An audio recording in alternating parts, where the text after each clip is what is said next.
I'm still trying to decide on I have my drama, and I'm just trying to pick my horror. Do you like more classic horror or? No. My favorite horror film, My Wedding Video. Oh my God. What?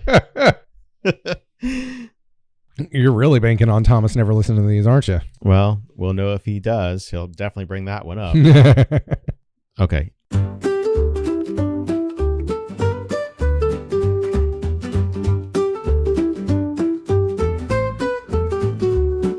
Hi, everyone, and welcome to From Art to Atoms, The Ultimate Curiosity Show. I'm Brandon Shoemaker. And I'm Michael. And, I'm tired today. Why? Well, y'all finished up on Charlotte's Web this past week. Yeah, and But that really wasn't your show. That was more your assistant director's show. No, that's the thing. I was just a producer on it, but my gosh, it was just as exhausting. I thought taking a back seat was supposed to be easier, but it's not. It's tiresome. And you had a field trip last week. Yeah, we went to a prairie and we dug for fossils and... Oh, that's cool. Yeah, apparently. So out there where we were used to be a Cretaceous. I almost said crustacean. A crustacean period bed, but no, it was a Cretaceous period seabed. And there are fossils of shells and shark teeth are out there. So that's cool. We had to trek through a coyote path to get to it. So have you ever been to the diamond diamond crater? Crater Diamonds? Yeah, it's Crater of Diamonds. Crater of Diamonds. Yes, there we go. I have been out there. I really want to go there because I've never been. I love gems and gemology and stuff like that, and I would love to go digging for gems. Will you go for it? I'm not doing that. But I wouldn't go like in the dog days of summer in August or something. But the dog days of summer in October or November. I know it feels like that right now. No. So what it is when you go out there, it's basically just a big plot of land of dirt and you have to find a spot. The problem is that when they dig up these things, yeah, they have to cover the holes back up. So unless you're going to be out there for a while, yeah, and digging like massive areas and going deeper than like maybe the first 2 feet of soil out there, you're not going to find anything at all. No, there's another place that I've found because I know the likelihood of me finding a diamond or diamonds is going to be pretty slim, but no, there's another place somewhere in Arkansas that is on a mountain, I think, and you just drive up it and you take your tools with you or whatever, and you bring back as much as you can carry. No, I'm not doing all that. So now let me say I am by no means an outdoorsy type person, but I think it would be really cool to dig for gems and find, because I buy gems and crystals and things like that. You believe in that hooba-looba. Yeah. Hooba-looba. But so yeah, I think it would be pretty cool to dig my own out. Yeah. So good for you. All right, but we are in no way talking this week about crystals or digging or fossils. None of that. We are talking this week about we're going to the movies. Yeah. Just like Siskel and Ebert in the old days. Yep, we're going to give 2 thumbs up to our favorite films in certain dramas or certain categories. Certain genres. Yeah. Genres, not dramas. Genres. Genres. Yes. Genres. Genre. It's French. You got to get "je" in there. Yeah. Yeah, we are both big movie lovers. We always have been. That's why we're fat. There are many reasons. I think that's less a reason and more just a symptom or a correlated variable piece of evidence. Yeah. But no, I remember I was ecstatic when I was a kid in high school and got my first job, and it was working in a video store, back when those were a thing. It wasn't Blockbuster because our town was too small for a Blockbuster, but it was actually a mom and pop kind of video rental place that was owned by my neighbor. And that was where my love for movies became even more cultivated because I had a huge movie library at my disposal. Mm-hmm. So I just started watching everything that I get my hands on, and it really gave me a new appreciation for a variety of movies, and it gave me a much deeper or wider breadth of movies that I had seen at that point, and movies that I normally wouldn't have seen otherwise.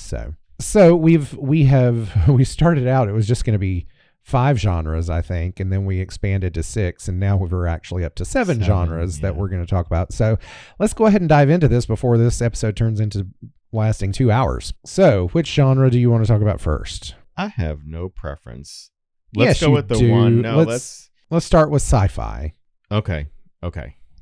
So you are probably going to think that my film has something to do with Star Trek. No, I thought about that because I can't help but, naturally try to predict what you're going to pick anyway. But I thought about that, but I was like, no, that's too easy. And okay, let's do this. Let's see if we can predict. Oh, well, now I have no idea what it actually is, but and two, I've got mine written down where you can kind of see them. I'm not looking. I can't read your handwriting. Okay. Not upside down. Okay.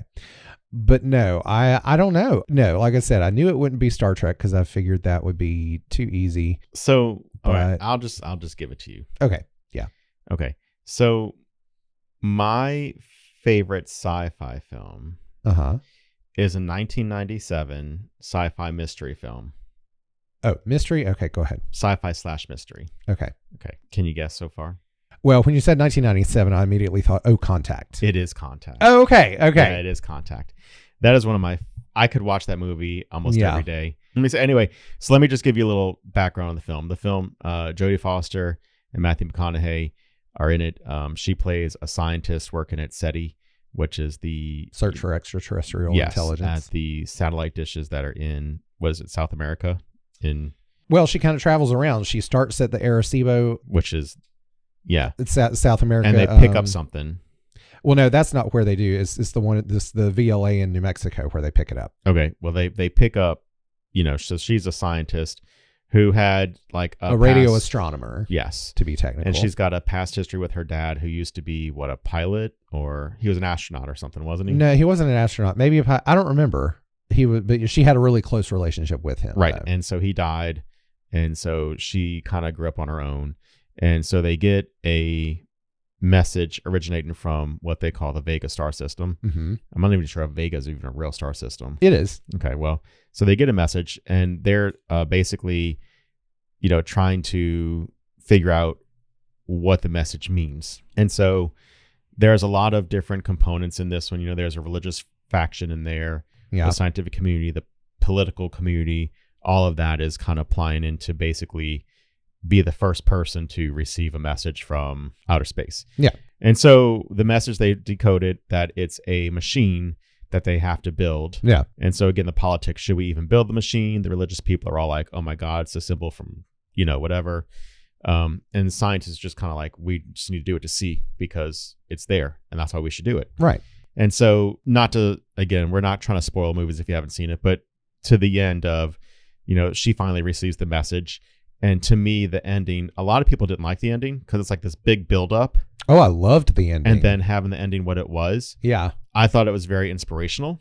Yeah. It kind of goes along the Star Trek line, but not Star Trek-y, but kind of that, we need to be better than ourselves. We need to be bigger than our world and our lives. We need to be just bigger than just little small lives on this little blue dot, Yeah. Be more than just a... So that is my selection for sci-fi would be Contact. I give that movie 2 thumbs up. Yeah. And if you had asked me a year and a half ago, Contact would have been my favorite as well. It's another one I can watch anytime.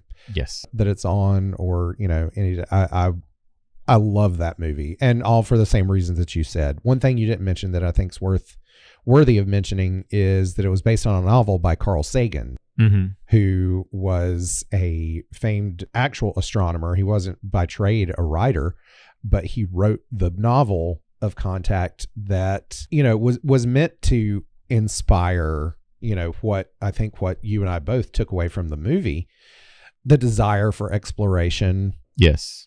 And to, do the hard things because they're there. Yeah. It kind of brings back down to, Kennedy's speech in the 60s of, yeah. We're going to do this not because, we can, but because. Yeah, I can't remember, but something like that is in there. Yeah. Yeah, I can't remember the exact line, but. And that's really what propelled us to go to the moon. Space race. Yeah. Yeah. Okay, so that's mine. Like I said, I give that one 2 thumbs up. So mine, like I said, I only saw that it came out several years ago. I don't know the exact year. Well, let me find the exact year since I've got it open right here. But like I said, if you'd asked me a year and a half ago, I would have said Contact, but then a year and a half ago, I saw the movie Arrival, which came out in 2016. Have you seen Arrival? No, I'm going to pull it up real fast. Okay, then I'm not going to. I'm not going to spoil it for the audience you either. Can spoil it for me, because at this point, I'm going to end up reading it. Well, quit doing that. Read it. Not read it. Watch it. I always do that stuff in the middle of like a film. I'll go to like the Wikipedia page and watch. I'll read the You're ending psycho. of it, and then Thomas is like, "How do you know the ending?" I'm like, "I don't know. I'm just that good." How? But why do you deprive that? Seriously, why do you deprive yourself? Well, it's the same reason why I give Christmas gifts like way before Christmas. Like I cannot keep a gift a secret if it's a really good one because of that reason right there. Well, but because I don't like that. I don't like being surprised. I'd rather just read it and just. But surprise. I think you have this. Seriously, I wish you would talk to a therapist about this. I'm okay. There are so many good things about being surprised. You've been scarred by some negative surprise in your life, and I don't know what it was, but you need to talk it out with somebody. I'm good. All right, go. Come on. All right. So Arrival is a movie. It came out in 2016 that starred Amy Adams and Jeremy Renner and Forrest Whitaker, and it is the story of you're Googling it right now, aren't you? I'm not sorry, my iPad. Oh, okay. But it's the story of a linguistics professor played by Amy Adams, who is asked by the U.S. government to assist with essentially we're experiencing an alien invasion. Okay. Or what they see as an invasion by these giant spaceships that to me look like a metal contact lens. Yeah. They come and they land all around the world, and they are trying to communicate with the humans, and so they look for the top linguists in the world, and so two of them are the one that Amy Adams plays and then the one that Jeremy Renner plays.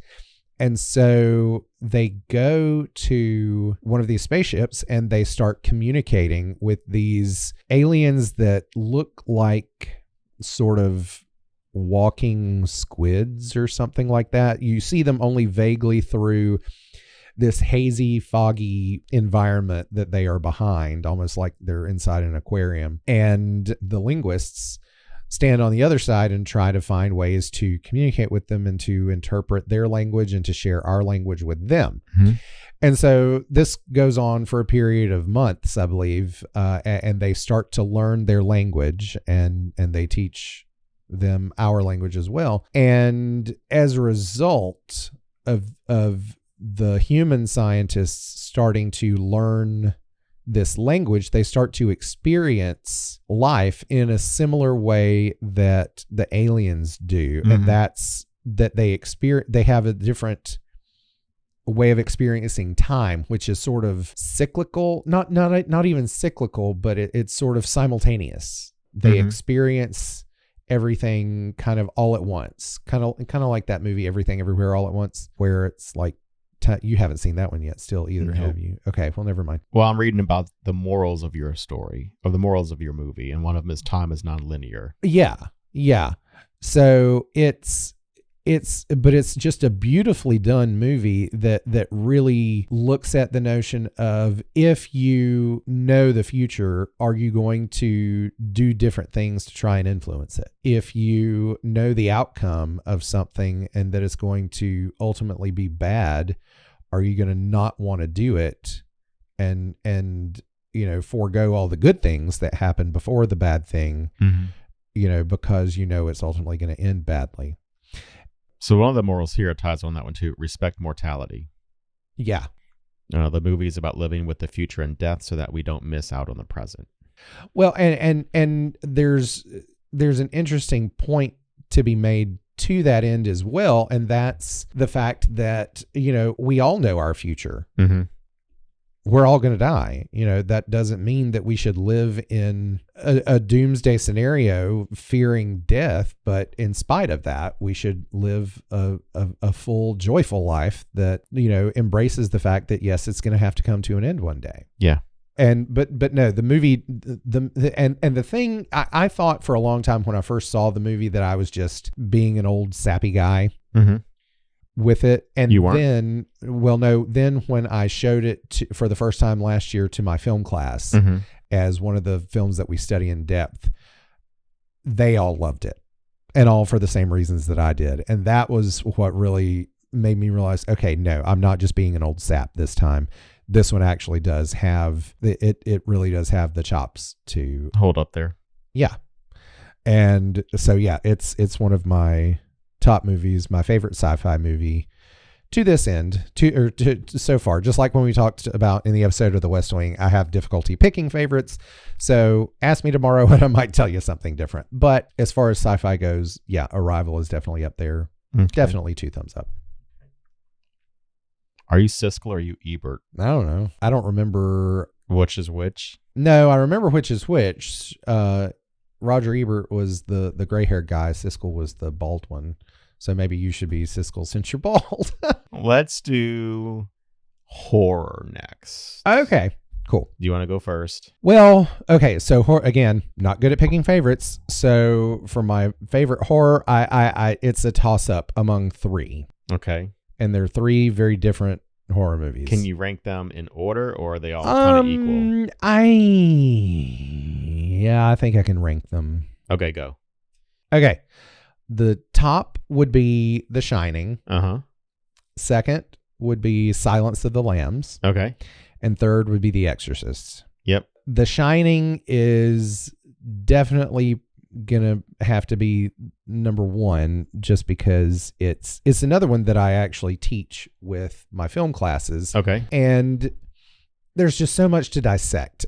I remember vividly the first time I saw it when I was like, I don't know, maybe 14 or 15 years old. Well, hold on. I want to say something about that, because your mom was very protective of the things you watched. Yeah. Because in a previous episode, I remember we were talking about like the stuff going on in the Cold War and watching the news and everything like that in the atomic bomb episode. Yeah. And you had mentioned that she was like, okay, turn it off. We don't want him seeing it. So at 14, 15, did they know you were watching this? Actually, yes, because I watched it with her. So this is how The Shining came into my life. This is how the shine came in. So but that's the thing. My mom loved horror movies and thrillers, especially. I share my taste in horror the same way that she does. She didn't like the gore and stuff like that. She thought that was just stupid. Okay. But she loved a good thriller, especially a psychological thriller. Okay. And so, no, The Shining came about because we were watching the movie Twister. Okay. Okay. And do you remember in Twister at the drive-in movie theater, they were actually watching The Shining? In the very beginning. It's somewhere in the middle. It's the one where the Twister attacks at night. Okay. Yeah. And so we were watching, and it showed the part where Danny on his little, tricycle thing goes down the hall and turns and sees the dead twins facing him and in the hallway. Yeah. And they say, "Come play with us, Danny, forever and ever and ever." Anyway, but I remember when we watched that, I was like, "Oh my gosh, what movie is that from? That's from some famous movie, isn't it?" And Mom was like, "Yes." And I know I've seen it, but I cannot remember for the life of me what it is. And so I remember this was when my dad was working out of town, so it was just the 2 of us. And I remember rewinding the movie, because it was back when it was VHS, and trying to get it paused just at the right spot, because at one spot, when the twister happens, the sign, the marquee that had what was playing goes flying over. And so if you paused it just at the right spot, you could see the title on it. But of course it was VHS, and finding the right spot was a pain, because for those of you who don't know how VHS used to work, there would be kind of like a little delay factor. Lag, yeah. So you would hit pause and it wouldn't stop immediately where you wanted it to. You had to prep that guy like 2 seconds prior to where you wanted it. Exactly. So so it took me like probably 5 to 10 minutes to get it to pause at the right spot. And finally we saw it was The Shining. And so she was like, "Yeah, that's it. Oh my gosh, that was a great movie." And so we rented it like the next weekend or something like that and watched it. And I was totally baffled by the ending. You remember the ending? And The Shining? Yeah. Didn't he go crazy and he killed himself or something? Well, no, he dies out in the sorry, spoiler alert, folks. He dies in the hedge maze out in the snow because he gets lost in the hedge maze and can't find his way back. Why did you like it? Well, I think one of the reasons why I liked it so much was because of the ending, and it was so confusing because you see the 1921 photo and there's Jack in the middle of the photo, and so I was like, what? And it wasn't until years and years later that I finally understood the ending and the element of reincarnation, that he was had always been there, as Delbert Grady tells him in the men's room. But I think it was just that quality. Now, I showed that one to my film class and they didn't really care for it. They were like, that's not scary. Well, and I was like, no, but it's a great movie. Did you teach it to them as like a thriller as opposed to scary? Yeah. I guess when the kids nowadays see horror, they think of gory stuff, yeah. So you just have to specify. I guess the flood of blood down the elevator wasn't enough for them. No. You should have showed them Carrie, which I think you do, don't you? No, even that they wouldn't. I mean, they would be like, oh my God, as if. But they still wouldn't find it scary, I'm sure. But that's the thing. Okay, just quick sidebar on the horror genre. I will say, and I said this before we started recording today, I'm not scared by horror movies. They don't really scare me. I like them. I like when they're good. Let's put it that way. I don't like the stupid. Well, I mean, I say I don't like them because Charlotte and I, one of our favorite pastimes is to watch terrible horror movies. Okay. Together, and we make fun of them and stuff like that. But it's more like a Mystery Science Theater 3000 reason for liking those. Whereas, actual horror movies that I want to watch, it's more, like I said, for the thriller aspect of it, more so than, because anything is actually scary, because I really don't find them scary. That's my thing is I don't. Yeah, I like them more when there's something to figure out. Like with Silence of the Lambs, my second choice, because there's at least an element of mystery to it. And, who is the killer and how is she going to handle confronting him face to face by herself when the FBI is in a whole other state? Yeah. At the end. Hey, I just want to point out really fast. So Silence of the Lambs was your second choice, right? Yeah. And Contact was my choice for sci-fi. Yeah. And I went to a prairie and looked for a house. 3 connections to Jodie Foster. Anyway, so okay, Silence of the Lambs. Yeah, Silence of the Lambs, and then The Exorcist is just... Yeah, see, okay, so The Exorcist, I don't see why people are like, oh my God, it's so scary. I'm just kind of like, eh. Well, and again, I don't find it scary, but I find the concept disturbing. And what is the concept? I mean, possession, but a little girl being the possessed. I find disturbing, especially when you look at the case that it was based on. Now, granted, it was a boy in the case, but still, it was like a young boy, the same age as Reagan in the movie. Yeah, and that, I find that really creepy. It doesn't scare me, but I find it creepy. Yeah. Okay. Which genre do you want to attack next? Well, I didn't give you my horror. Oh, you didn't. I'm sorry. You went first. So my horror is classic 1980s. It is. You mentioned it earlier. I knew it. What is it? Nightmare on Elm Street. Yeah, I can go with that one. The whole film, I guess. Franchise? Lineage, yeah. Yeah. I could go with that one. And I think the first one was classic in the sense that it wasn't as comedic as the other ones, because as the movie franchise moved on, he got more and more comedic with the kills and just a lot of his jokes. But it was very, for that one, I think as a film, it was groundbreaking at that time frame. Because when you think about like the blood scene where Johnny Depp gets killed. Oh, yeah. Like they literally had to build a room upside down. Yeah. And the waterbed with all the blood. I mean, that was done upside down. Yeah.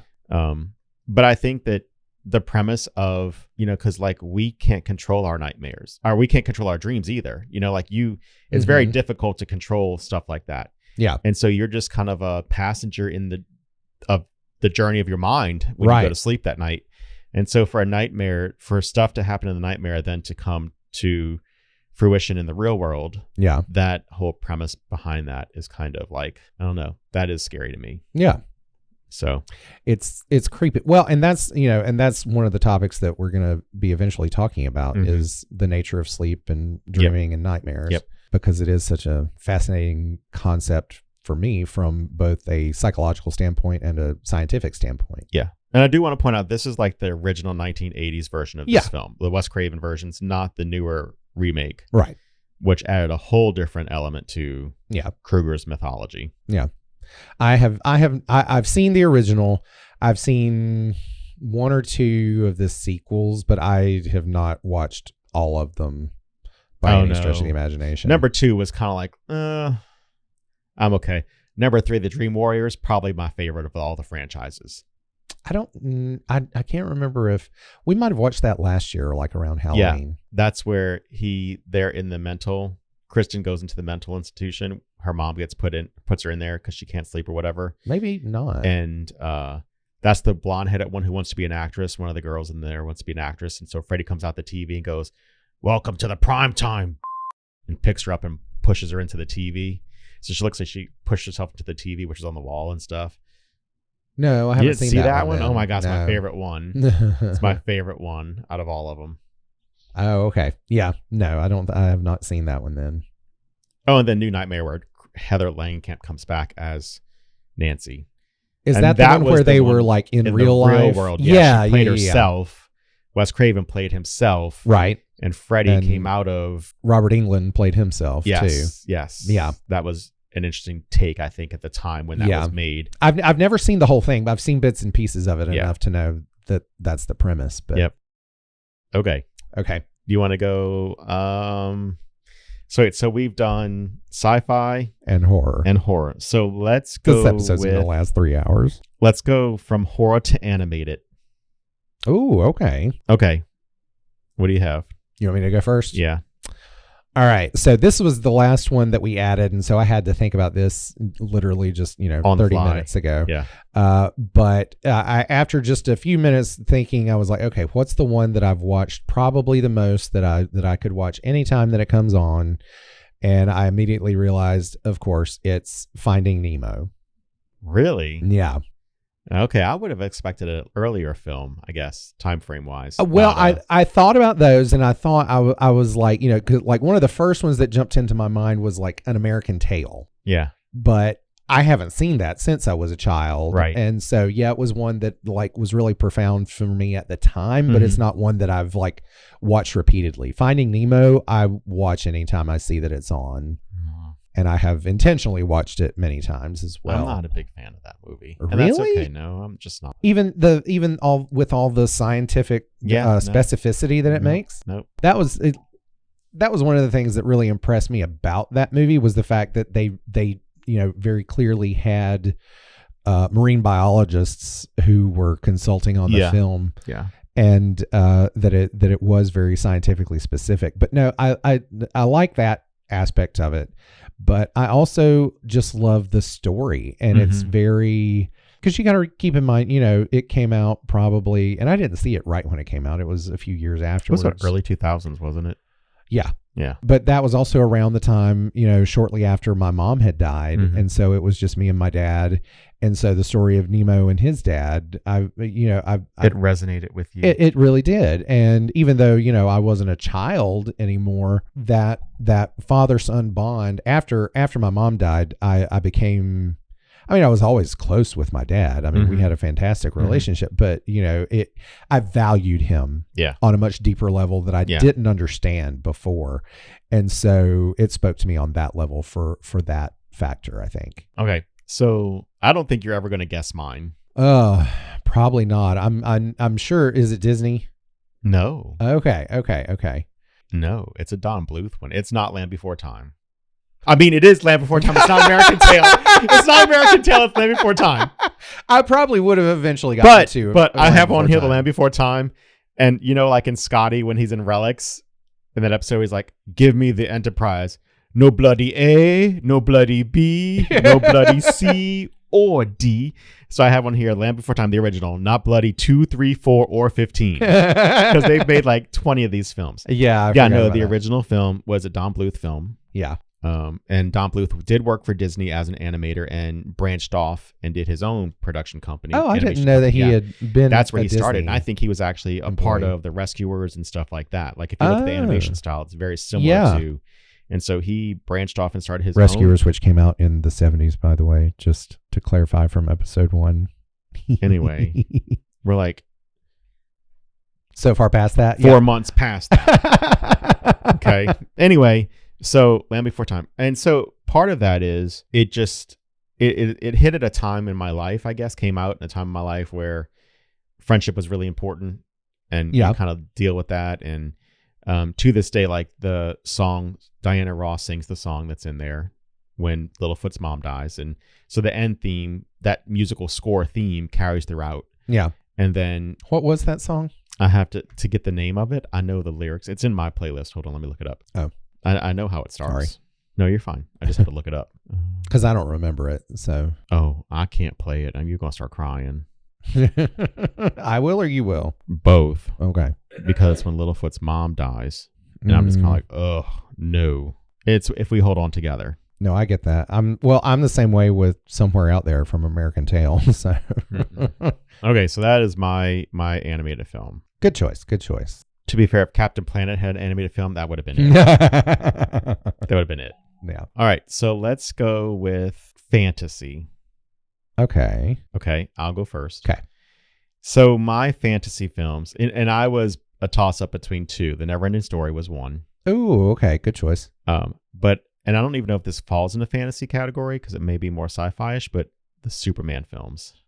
No, that's okay. So the original fantasy. Superman film for me. Oh, is it's a one of the good best choice. I ones. wish I'd chosen that one. And not because I'm a comic person, but because just to see like not the animation style, the camera technique. When we went to go see that documentary, they talked about the camera techniques and how they actually made it to where it looked like he was flying. Yeah. And when you look at it, that very fast action, like him coming at you really fast. Yeah. That was a whole new technique. And so for me, I could watch all of the Superman films, like even the number 3. 4. See, with 4 Richard I Pryor. liked. No, that was 3. Okay, I could watch that one. Yeah, I've not seen. Was 4 3. the Quest for Peace? Yes. Okay, yeah, I could. When he addresses the UN and everything like that. Yeah. Okay, so, and then I don't know if I think it's even in Supergirl where the villain becomes the Machine Lady. No, anyway. That was just in Superman 3. Well, so that's what I wait. No, doesn't. It was Supergirl. That happens in Superman 3, but then yes, yeah, because she gets tied up by the wires and stuff. Yeah, the becomes mainframe, the metal. Yeah, that's Superman 3. But doesn't I feel like what's her name? Faye Dunaway's henchman, that woman. I can't remember. I don't know. No, I want. We're in Supergirl. Okay. Anyway, yeah, we're in that now. So Superman would be my films. Anyway. And I think number 2 was one of the best ones. Yeah. Where number 2 is Zod comes to probably my favorite, and I still have not seen the Richard Donner cut. I might watch that tonight. It's okay. Oh, There's really? a lot of things that you don't, unless you've watched the original theatrical cut. Yeah. You won't pick up what's changed because it's kind of seamlessly put in there. Well, does that make sense? No, like recently. Oh, there are things you won't pick up unless you've seen it recently. Oh, okay. Anyway. So that's my fantasy films. I need to go back and watch. Tonight I might have a little movie marathon of Superman 2 and Supergirl, because Supergirl I haven't seen in ages. Oh, I love it when Helen Slater as Supergirl goes into the Popeyes. And I'm like, that's from my hometown. I forgot that she does that. Yeah, there's a Popeyes. For some random reason, a Popeyes is stationed in the movie. Which you still call pot pies instead of Popeyes. Anyway.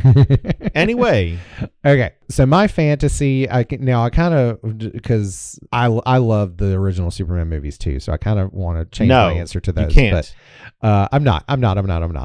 But I will say, you briefly mentioned it, but we did go to see a couple weeks ago the documentary, the Christopher Reeve story. Yeah, Superman, which I thought was a really well done documentary, and yes, it made me cry and such. But I did not cry. I was expecting more of stuff that I didn't already know, I guess. You know what I mean? Well, I mean, there were things. I didn't realize that he and Robin Williams were best friends like that. College roommates, no less. Yeah. Mm-hmm. So I didn't. Yeah. So I did. There were things in there that I didn't know. But and I don't know how, but I'd forgotten that Dana Reeve died shortly thereafter. Yeah. So, but anyway. Okay. So my fantasy film, it's a series too, and it's the original Star Wars trilogy. Oh, of course. Oh, shut up. What? Star Trek is so much better. Oh my God, we've already had that debate. There are two different genres even here that we're talking about. So okay, so come on, Star Wars. Why? Okay, because if you go back to the original trilogy, you get the original story that George Lucas intended to tell.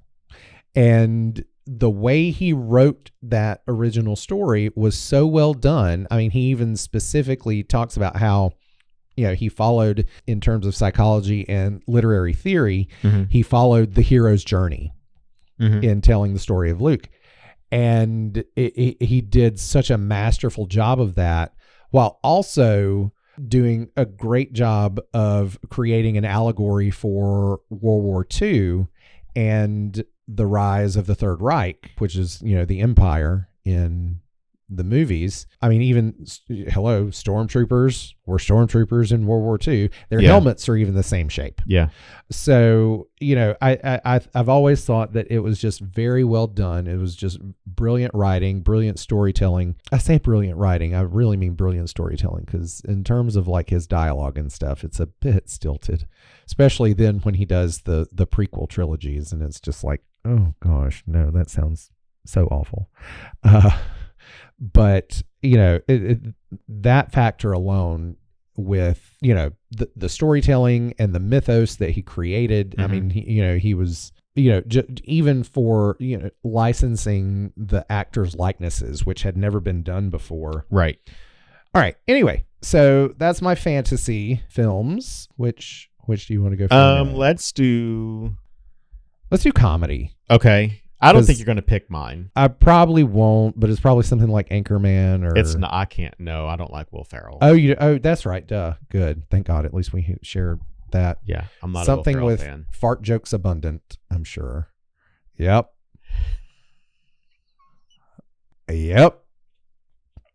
What? American Pie? No. Although I do have fond memories of going to see that in the theater in college. Oh. I was surprised. I know it's not because you talked about fart jokes, or because your reaction to that, but I'm surprised it's not Pee-wee's Big Adventure. It's not. Although that's up there. Yeah. So what is it? Austin Powers, International Man of Mystery. Oh, God.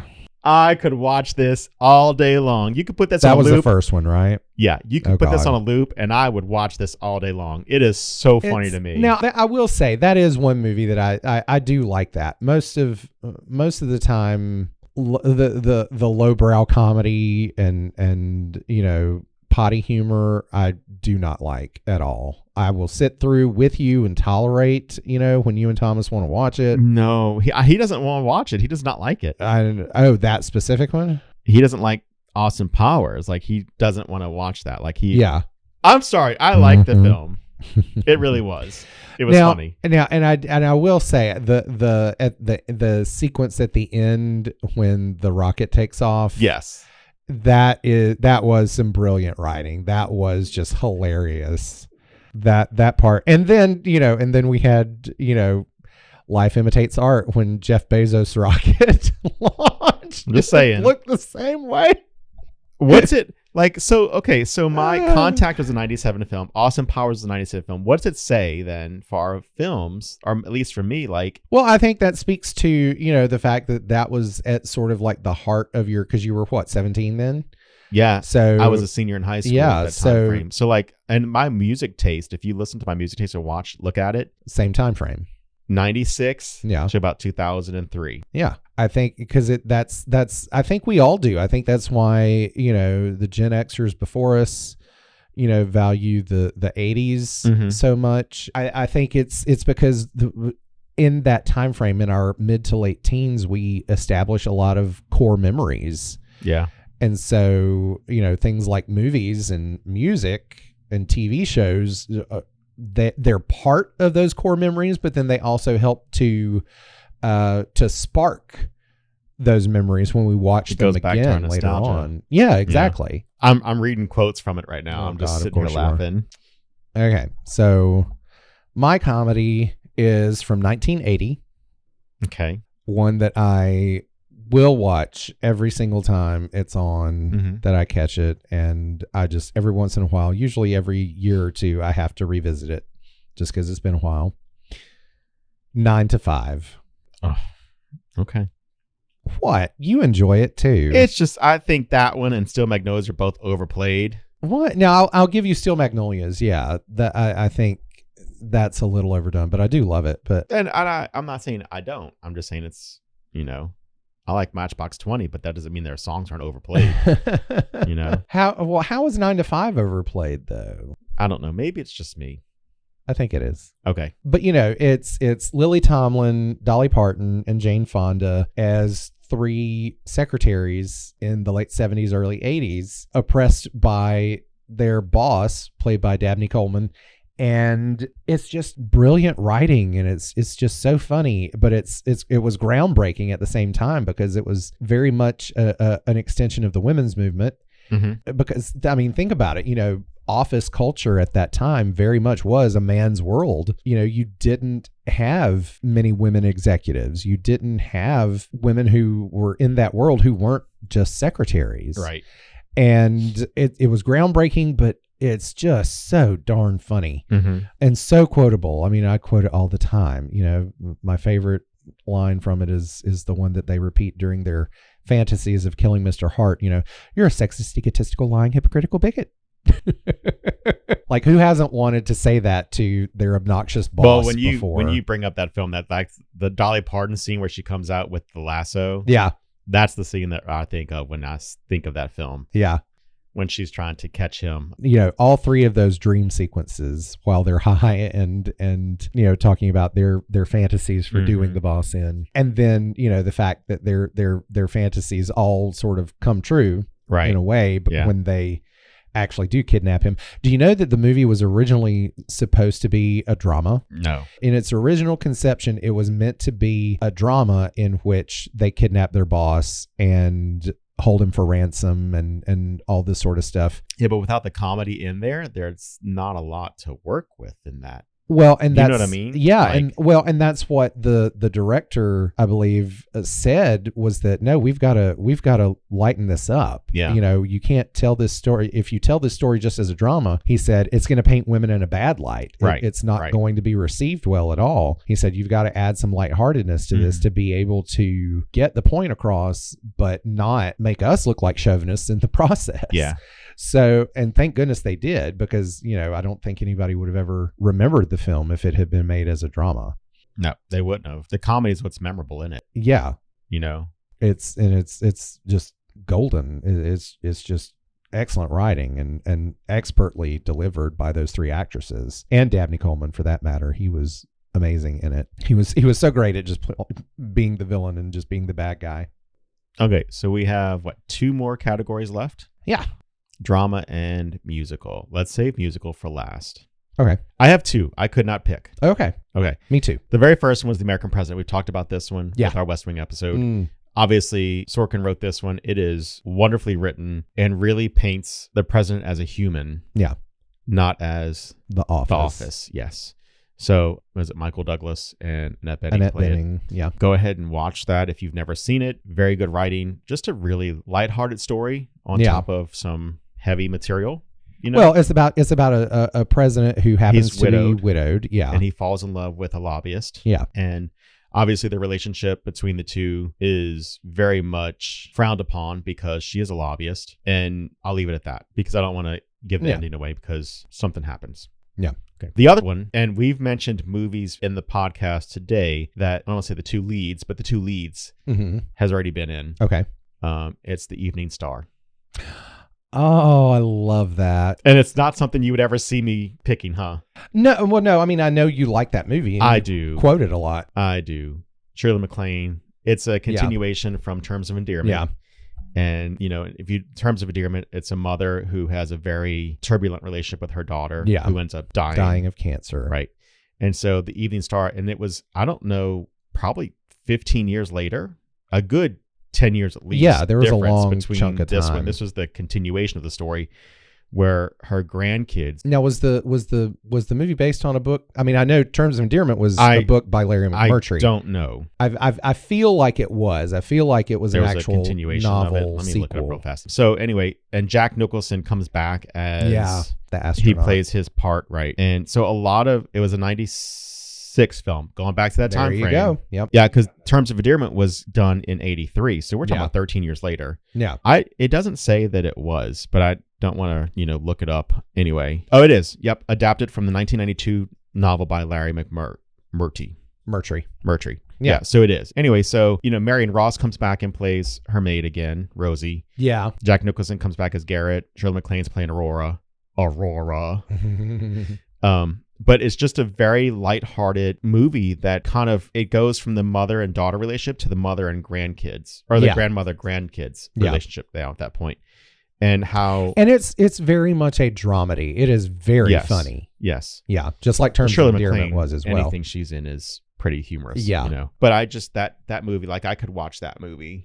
And I guess it's not really drama because it's listed as comedy romance. So I would consider it a comedy drama. But it just, to me, that's a movie I could watch. I mean, I cried at the end, so that it's just a good story that comes full circle. Yeah. And as far as sequels go too, I think it was a really well done sequel because a lot of times and that's the other thing though. It wasn't a sequel that was done because, the first one was so great, let's make another one. Yeah. I mean, if the book wasn't written until 92, so they're looking at, it was just an adaptation to the book. But the thing about it I like is the fact that all of the originals come back. Right. Yeah. And Jack Nicholson's, I would even describe that as like a cameo because he really wasn't in it until midway, maybe 3/4 through. Yeah. It was kind of the same way in Terms of Endearment, though. Right. He was not. Yeah. It was. And I think that's another thing that was really well done about the writing, especially with somebody like Jack Nicholson, who's such a big star. In both of those films, he was a minor role. Yeah, and that was. I feel like that was done very much intentionally, not to draw attention away from clearly the female protagonist. Right. So, all right, was that your? Yeah, that was my two. That was your I two. did The American President and The Evening Star. Okay, so I have two as well for drama, and they're both people's names are the titles. Okay. One's a man, one's a woman. Okay, go. Okay, so the first one is Forrest Gump. Okay. And I think for me, it's one of those movies. It's not one that I watch a lot because Forrest Gump for me is one of those movies that it did something to me the first time I saw it. And I think that, first off, you've got this amazing combination of factors in the movie that make it really great. You've got this incredible score by Hans Zimmer, who has written many famous musical themes. He's second only to John Williams, in my opinion, in terms of great memorable musical scores or music scores for films. That combined with the performances by Tom Hanks, who's already probably my favorite actor, if not at least one of my favorites. And oh God, her name just left me. Who? Janae? Yeah, Robin Wright. So Robin Wright with Tom Hanks together, they were just an incredible duo. And then directed by Robert Zemeckis. Is that it? Yeah. Robert Zemeckis. So, Robert Zemeckis actually was also the director of Contact. So we have... And when did that come out? Contact? Forrest Gump. Oh, 94, I think. Hold on. Let me see. I thought it was later. Yeah, 94. So, but, Robert Zemeckis also did things like, Back to the Future and Castaway, Who Framed Roger Rabbit, so lots of movies that are memorable, especially from our childhood. So I think it was just a really like a well-baked recipe for success. Right. It's a very well done film to begin with, but then the subject matter itself, the fact that, Forrest is a man with a 75 IQ who does all these profound things. One of the first things that they teach you whenever you say that you want to be a writer and you take any kind of writing classes, one of the first things that they teach you is the fact that everybody has a story.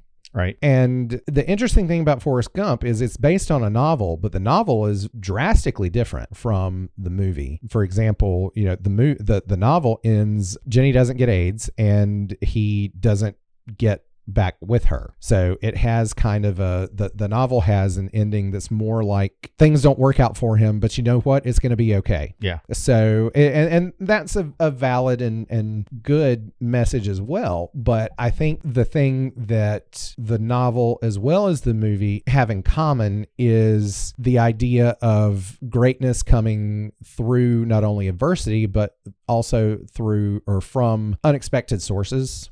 And that's something that has, it's always spoken to me, but I think can speak to anybody who has ever felt at any time in their lives insignificant or has felt like, they don't matter or aren't important or, anything like that. It's a movie that really resonates to that end because he's more than just an everyman. For me, Forrest Gump is just one of those movies that's overdone. I've seen it so many times that, you know what I mean? Like, I don't know if I'd watch it again because I've just seen it so many times.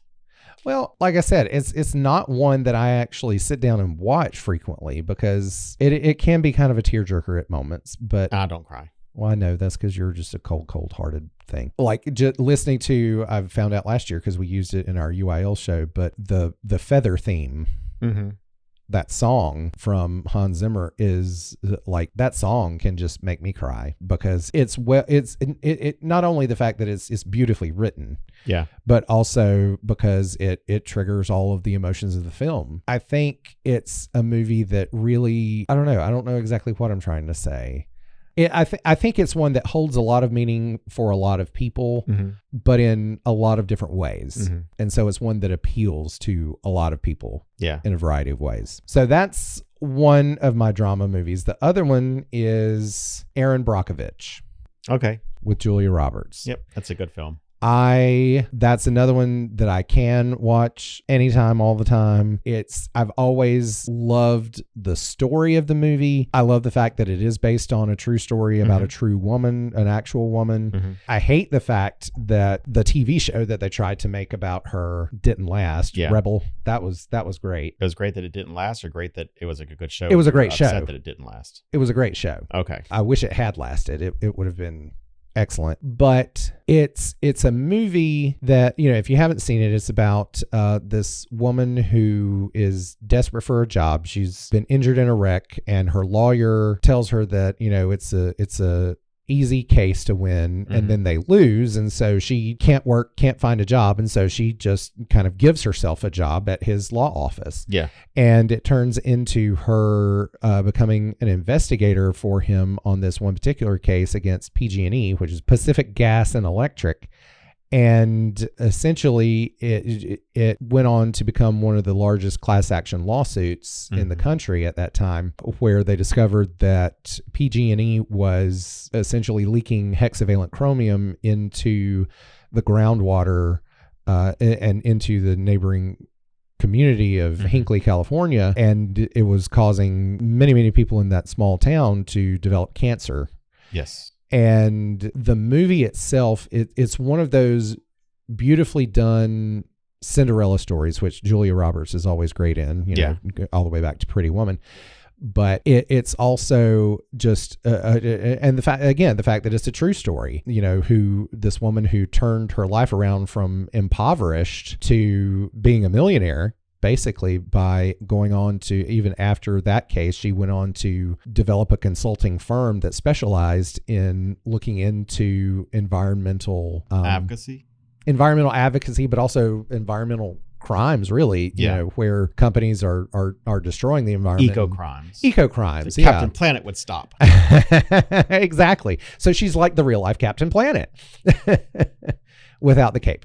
Wait, he didn't have a cape. He had blue skin and green hair. Well, without the blue skin and green hair. She has red hair. Kind of cool if she did. I don't know. But no, it's another, I mean, I love a movie about, you know, a powerful woman anyway. Mm-hmm. And, you know, that definitely is one of them. Oh my gosh, there are so many movies that I want to watch tonight now. Okay, so we need to go into musical. Last category. You go first. I'm gonna have the best one. Okay. Now I'll specify by saying my favorite musical movie is not an adaptation of a stage musical. Okay. Because I believe that in the vast majority of cases, there's only one that I can think of that's the exception. Movie musical adaptations of stage musicals are nowhere near as good. And Kenzie, my assistant director, will fight me tooth and nail on some of those about that. But so the one that I chose is relatively recent. Okay. It's The Greatest Showman. Okay. The music in it was written by the musical duo of Pasek and Paul, who also wrote Dear Evan Hansen. They also wrote the majority of the second season of Smash. Mm-hmm. On NBC. Did you watch that? Nope. Oh, you should. It's good. It's great music. It's a great story, as you know, artificial as it mostly is, but it's about the life of P.T. Barnum. So everything about him was about artificiality, to an extent. So it kind of is just fitting that it was. But it's just one of those feel good movie musicals that really sort of harkens back to the days of in the 40s and 50s, where you had lots of movie musicals that were never on stage in the first place. Mm-hmm. They were written to be movies, and I wish there were more movies today that were written just as movie musicals. Mm-hmm. You know, you had that and La La Land, and those are the only two of recent memory that I can think of that weren't adaptations. Yeah. But yeah, that's my favorite. What's yours? You're gonna agree with me. Okay. It was based on a 1978 Broadway musical. Okay. Of the same name. And let me give you the 3 leads. Okay. Is it Annie? No. Okay. No. Thank God. Burt Reynolds, Dolly Parton, Dom DeLuise. What is it? Best Little Whorehouse in Texas. Yes, the Best Little Whorehouse in Texas. I could watch that movie every single day too. You didn't even think about that one, did you? Can I confess something? What? I've actually never seen it all the way through. What? I've never seen the whole thing. Oh my God, we have it. I have it on streaming. Like I bought it on Amazon for streaming so we can watch it. Okay, we need to. Anyway, so it talks about for lack of a better term, a whorehouse. A house of ill repute. A house of distinguished ladies. A brothel. That offer services to gentlemen. So what it is Dolly Parton takes over. She becomes a madam at the whorehouse. Call it a brothel. I don't want to have to beep out all this stuff. Okay, a brothel. And Burt Reynolds plays the sheriff in town, who also has a romantic relationship with her. Yeah. And so Dom DeLuise plays one of the religious zealots that comes through and says we must shut down this brothel. And it goes all the way to where they go to Austin in Texas. Yeah. You know, and there's a scene in the Capitol, which by the way, they actually shut down the state Capitol. Oh, really? That's the actual Capitol. That's the actual Capitol to film that scene. That's awesome. And so when did the movie come out? 82, I believe. Okay. Yep, 82. Okay. And so it's a comedy. Yeah. With Dom DeLuise in there. I mean, there's just funny parts with him in there. So anyway, they get the brothel shut down. Yeah. And the sheriff has to play his part in shutting it down. Yeah. Which is also against his romantic relationship with the owner of the brothel. Right. And so there's a lot of kind of conflicting there, but it is just really downright funny. Yeah. The fact that 82, they did a film talking about this subject matter. Yeah. And then turned it into a comedy-esque, you know. And again, this was on Broadway in 78. So yeah, I think that's one of my favorite musicals. I would say either that or Newsies, one of the two. Oh, yeah. One of the two. I forgot about Newsies.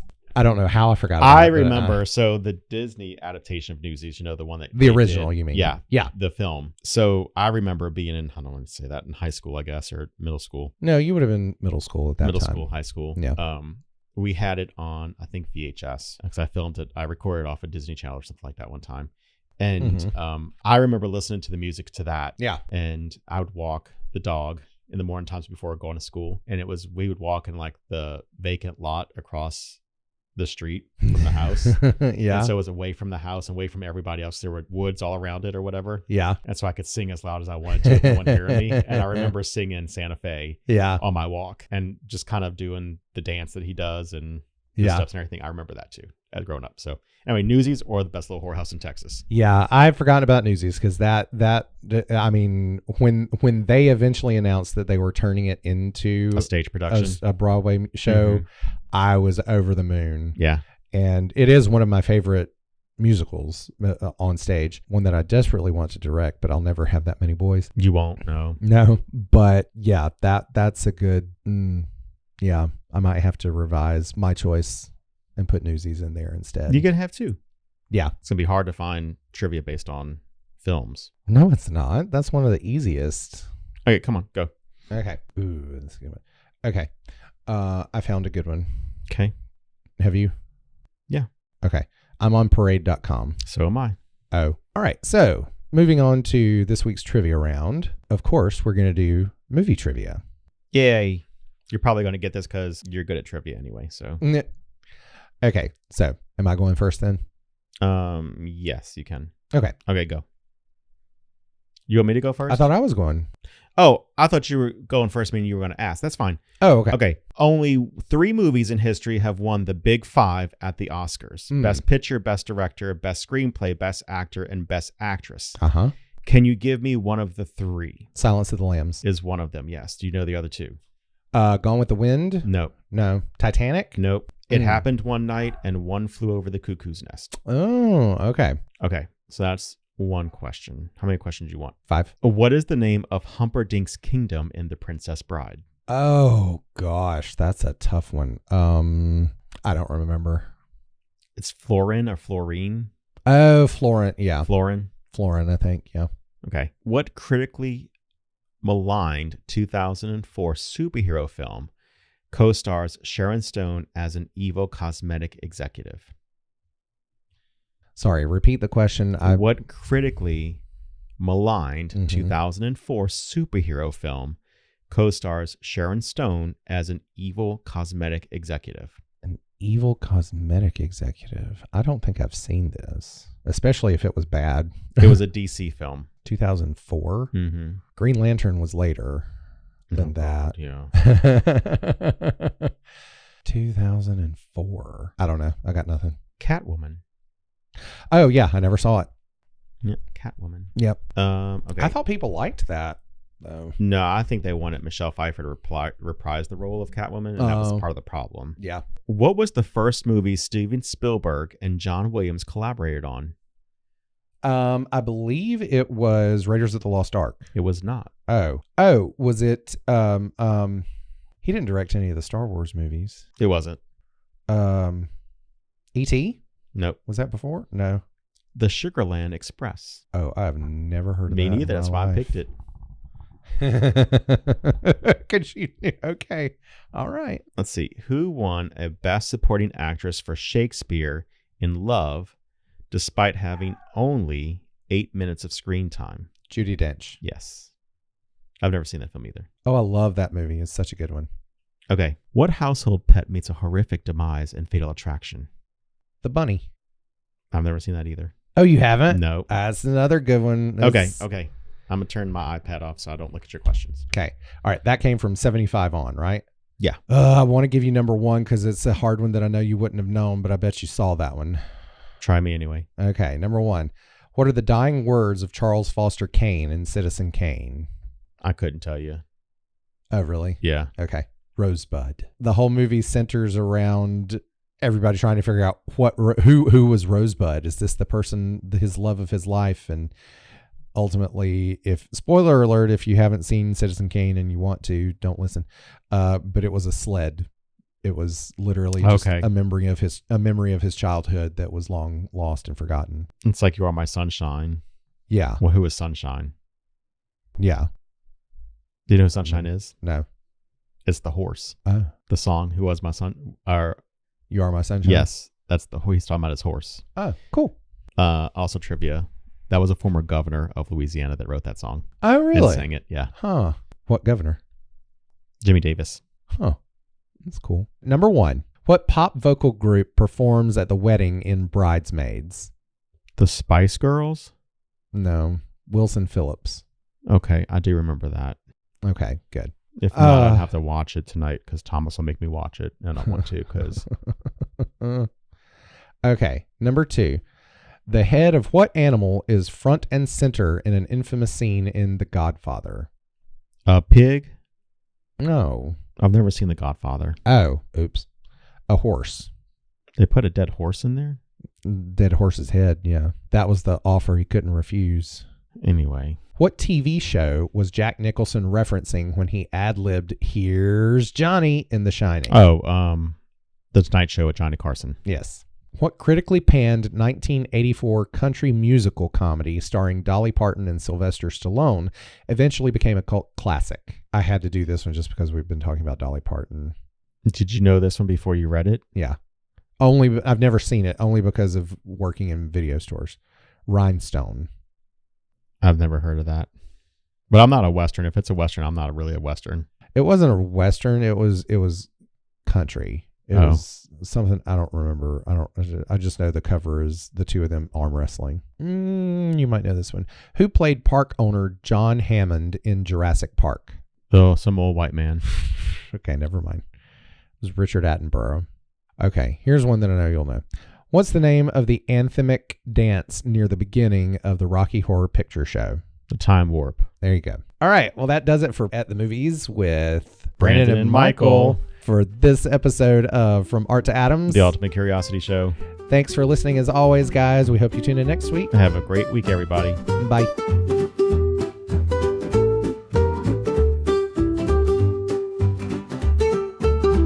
You've been listening to From Art to Atoms, The Ultimate Curiosity Show, episode number 13. Your hosts are Brandon Shoemaker and myself, Michael Fols.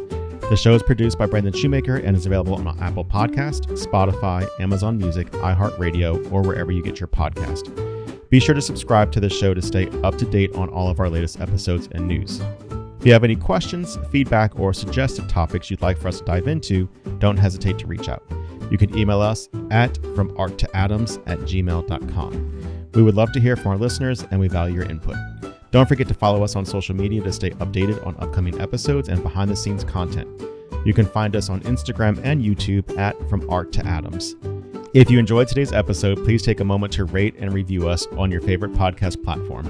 Your support helps us reach even more interested minds like yours. Thanks for tuning in, and stay curious, everyone.